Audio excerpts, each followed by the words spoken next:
اور کچھ رقم کی بات آئی، کورٹ کچہری کی بھی نوبت آنے والی تھی، کیس کا بھی معاملہ تھا. سرکار شیخ الاولیاء علیہ رحمت و رضوان نے حضور شیر شہر سنت سے فرمایا مولانا، اس وقت مولانا ہی کا رشتہ بھی تھا، اب تو نہ علامہ سے پیٹ پڑتا ہے نہ علامہ سے پیٹ پڑتا ہے. کہا مولانا آپ اپنے عزم پر قائم رہیں اور اہل سنت کا بول بالا ہونا چاہیے. یہ مناظرہ ضرور ہوگا. جہاں تک بات پیسے کی ہے تو یہاں وراں سے لے کر شکراولی تک اور شکراولی سے لے کر کورٹ کچہری تک تمہارے ہر قدم پر شعیب الاولیاء نوٹ بچھاتا جائے گا، نوٹ بچھاتا جائے گا. پیسے کی فکر نہ کرو، مناظرہ جیتو.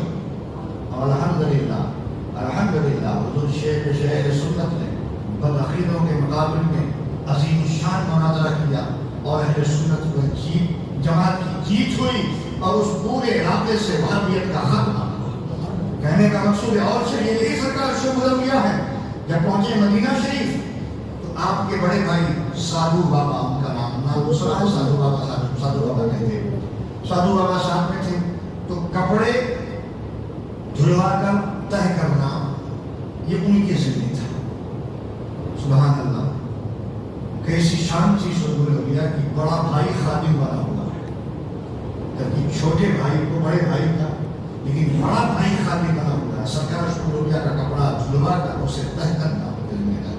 روز کپڑے آپ بدلتے تھے. جب کپڑے بدلتے تھے تو کپڑا پیش کرنے والے سادھو بابا ہیں. ایک دن کہا 100 روپے دیجیے، آپ کپڑا بدل دیا. 100 روپیہ سادھو بابا نے دے دیا، جیب میں رکھ دیا، گئے مدینہ شریف کے فقیروں کو تقسیم کر دیا. دوسرا دن آیا، پھر آپ نے کپڑے بدلے، پھر 100 روپیہ مانگا. اس زمانے میں تو آپ پر آج سے لگ بھگ 50-60 سال پہلے کی بات، 70 سال پہلے کی بات ہے. آپ نے 100 روپیہ پھر دیا اور لے جا کر کے غربائے مدینہ، فقرائے مدینہ میں خرچ کر دیا. تیسرے دن کا پھر معاملہ آیا، کپڑا بدلا، آپ نے 100 روپیہ طلب کیا. تو سادھو بابا کہتے ہیں اپنے گاؤں کی زبان میں، ایسے ہی پیسہ لٹاؤ گے تو واپس ہونا مشکل ہو جائے گا. بڑے بھائی تھے، ایسے تو گئی ہو پیسہ، گاؤں جانا بھاری ہو جائے گا، اب یہاں رہنا بھی ہے جانا بھی ہے. تو سرکار شیخ الاولیاء نے فرمایا ٹھیک ہے، نہیں دینا ہے مت دو. نہیں دیا، کپڑا بدلا، چلے گئے اور وہاں اعلان کر دیا تھا فقیروں نے روزانہ اس وقت آپ لوگ یہیں جمع رہیے، جو کچھ بھی مجھ سے بن پڑے گا میں تم پر لٹاتا رہوں گا. سرکار شیخ الاولیاء نے کہہ دیا تھا فقیروں سے.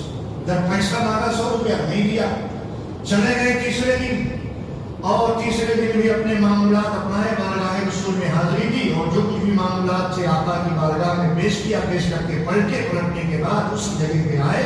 وقت کی پابندی سے جہاں فقراء کو روز دیتے تھے، پہلے دن دیا تھا، دوسرے دن دیا تھا، تیسرا دن آیا پیسہ نہیں، جیب میں پیسہ نہیں ہے، نہیں ڈالا، نہیں دیا گیا ہے، کپڑا بدل کے آئے ہیں. مگر فقراء کھڑے تھے، پہنچے اور جیب میں ہاتھ ڈالا اور نکال کے دے دیا. اس کے بعد لگ بھگ سرکار شیخ الاولیاء 17 دن تک مدینہ شریف میں رہے. روزانہ ایسے ہی 100 روپیہ غربائے مدینہ میں بانٹتے.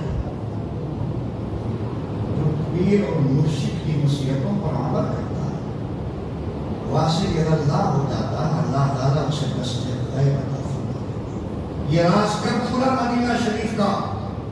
جب براؤ شریف میں ایک سال مدرسین کی تنخواہوں کا مسئلہ آیا تو اعلان یہ ہوا کہ مدرسین یہاں وہاں چندہ کریں، چندہ کر کے مدرسین کی تنخواہیں پوری کی جائیں. حضرت سادھو بابا رحمۃ اللہ تعالیٰ علیہ نے مسکرا کر فرمایا، کاہے مولانا لوگوں کو پریشان کر رہے ہو، وہیں سے دے دو نا جہاں سے مدینہ میں لوگوں کو دیا کرتے تھے.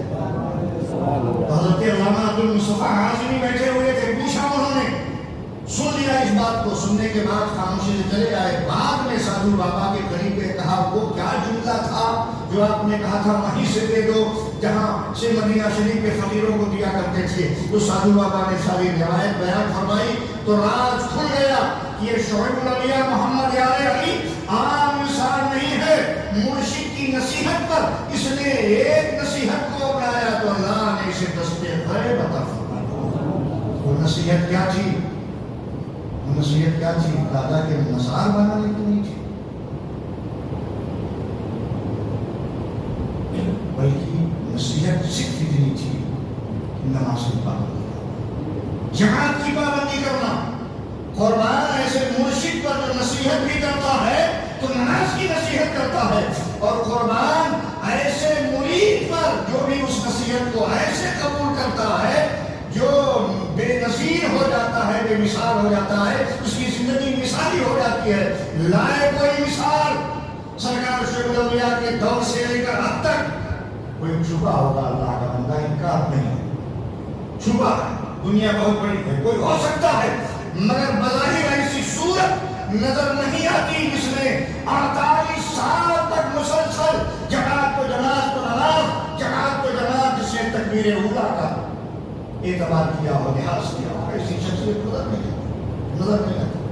اور سنیے پھر اس حدیث پاک میں اس کی فضیلت دیکھیے۔ حدیث پاک میں اس کی فضیلت یوں آئی ہے، میرے آقا علیہ الصلوۃ والسلام ارشاد فرماتے ہیں، من صلی 40 یوما فی جماعت، جس شخص نے 40 دن تک نماز با جماعت ادا کیا، من صلی 40 یوما، 40 دن، 40 کے معنی 40 ہوتا، من صلی 40 یوما فی جماعت، جس آدمی نے جماعت سے 40 دن نماز پڑھی، اور پھر آگے آقا فرماتے ہیں وَيُدْرِكُ التَّكْبِيرَةَ الْأُولَىٰ، اور اس نے تکبیر اولیٰ پا لیا، تکبیر اولیٰ پانے کی کوشش کی، رعایت کی، حاصل کیا، تو آقا فرماتے ہیں كُتِبَ لَهُ بَرَأَتَانِ، بَرَأَةٌ مِّنَ النِّفَاقِ وَبَرَأَةٌ مِّنَ النَّارِ۔ آقا علیہ السلام فرماتے ہیں اللہ کی طرف سے اس کے لیے 2 انعام ملتا ہے، 2 انعام ملتا ہے۔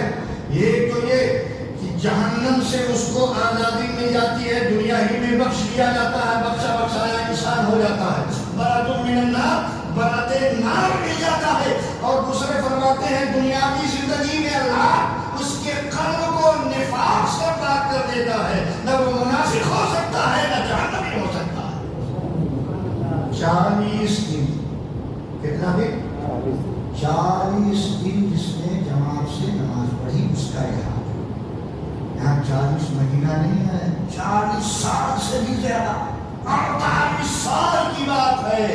اب کتنی بار اللہ نے ان کے دل کو پاک کیا، کتنے بار وہ جہنم سے بری ہوئے، آزاد ہوئے، یہ سرکار شیخ الاولیاء جانتے ہیں، یہ آزادی دینے والا خدا بندے کو دوست جانتا ہے۔ نمازوں میں کاہلی نہیں ہونی چاہیے، نمازوں میں سستی نہیں ہونی چاہیے۔ اللہ ہمیں آپ کو سب کو نمازوں کا پابند بنائے، اور نمازوں کے ساتھ ساتھ اللہ ہم سب کو جماعت کا پابند بنائے، اور جماعت کے ساتھ ساتھ اللہ تعالیٰ ہم سب کو تکبیر اولیٰ کی رعایت سے نماز پڑھنے کی توفیق عطا فرمائے۔ یہ وہ نصیحتیں ہیں جس کو آپ نے سنا، اور بزرگوں کے احوال اسی لیے پیش کیے جاتے ہیں تاکہ سن کر اس پر عمل کیا جائے۔ تو یہ نمونہ بن گئے، عمل کرنے والے دنیا میں بہت ہیں، مگر ان کا یہ عمل نمونہ بن گیا، اور نمونے کی نقل کی جاتی ہے، لہذا بزرگوں کے جو حالات پیش کیے جاتے ہیں وہ بطور نمونہ ہوتے ہیں، ہم سامعین کو اس پر عمل کرنا چاہیے۔ اللہ سیرت شیخ الاولیاء سن کر اس پہ ہمیں آپ کو سب کو عمل کی توفیق عطا فرمائے۔ ہمارے آئے ہوئے عزیز مہمان حضرت علامہ قاری عظیم صاحب اللہ، ان کے چند نصیحات، ناصحانہ کلمات، دعائیہ کلمات آپ سن لیں۔ میں نے آپ سے وعدہ کیا تھا بہت مختصر وقت، لیکن میں نے منٹ سیکنڈ سے پابند تو نہیں کیا تھا آپ کو، تو 5 منٹ اگر آپ کا اور لگ جائے تو اسے جھیلیے، اس لیے کہ اس خانے خدا میں ایک عالم کے زبان سے جو کچھ بھی سنیں گے اور ناز کے رسول کی رضامندی سے آپ تھوڑا سا ٹھہریں اور حضرت کا بیان سنائیں۔ السلام علیکم ورحمۃ اللہ۔